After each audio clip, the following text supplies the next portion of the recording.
We're still asking that question, Jesse, and we've now looked at it's very unclear in chapter 4, verse 157 about the death of Jesus. It's not clear. It's not unclear in the Bible.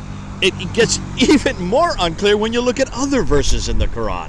What are some other verses that actually contradict chapter 4, verse 157? So, an immediate one that's easy to memorize is Surah 19, Surah Maryam, verse 33, which says, "The day I was born," it's Jesus speaking from the cradle. He says, "The day I was born." Wait a minute. Did you catch that?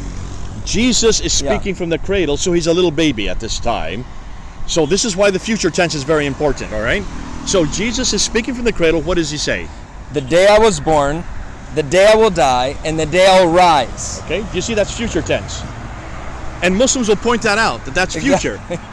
But the problem is, they're thinking that's the future for when he comes back a second time. Yeah, they say that he was born, raised, and then he will come back again and die, get married, then die, and then rise from the dead at the day of resurrection. Have 9 children, kill all the pigs, and destroy all the crosses. Yeah. Then he will die, and they're saying this is what that's referring to. So they're saying that's future tense. But you can also go to Surah 19, Ayah 15. In the same chapter, go to chapter 19, verse 15, where Yaxya, John the Baptist, it says very much about him, the exact same thing, but third person singular. Blessed be he, John the Baptist, the day he was born, the day he dies, the day he will rise again. Exactly the same phrase that you see in verse 33. You can't therefore say that this is a future tense because John the Baptist is not coming back in the future. That's right. Can you see why if you use the Quran against them, whenever they come up, just go back to verse 15 and say, no, this is not a future tense, certainly not for a future time. This is while Jesus was still living. Then you go to the next one. Now, what's the next one? And this one is a little more complex. You have to ask them to read it in Arabic.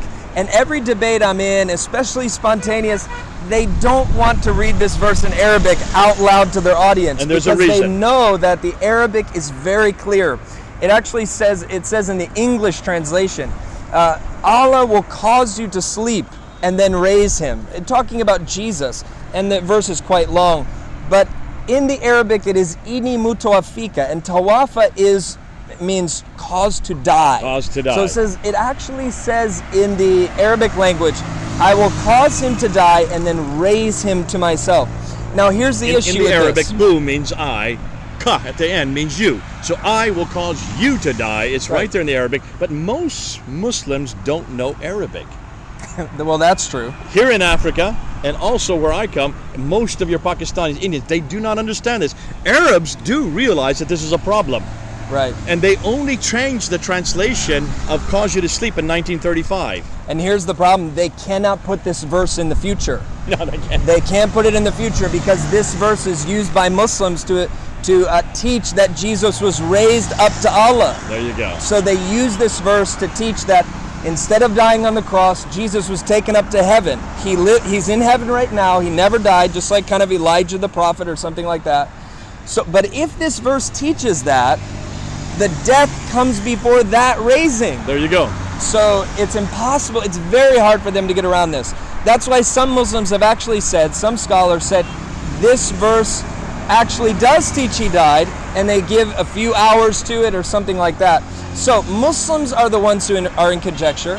They're the ones guessing. They're the ones making it up. We know exactly that Jesus died. And then from there, all we have to do is tell them why. Jesus died on the cross for their sins. Okay, before you get to that, there is one more verse. Chapter 5, verse 117, which also has tawfiq. And there it's very clear that he did die. So if you put chapter 3, verse 55, and chapter 5, verse 117 together, you get a double whammy to help them to realize, read the Arabic.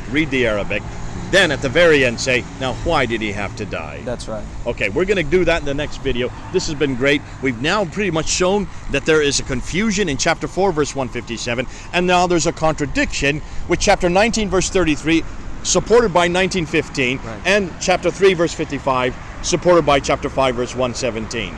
So since there's clarity in the Injil, we know Jesus died, Muslims should not reject his death, and they should believe in what the scriptures say. Okay. There's some more problems. We're going to do that next. God bless you. This is right here in Lome, Togo, with our bright shirts, not so much yours. God bless you. We'll see you in a bit.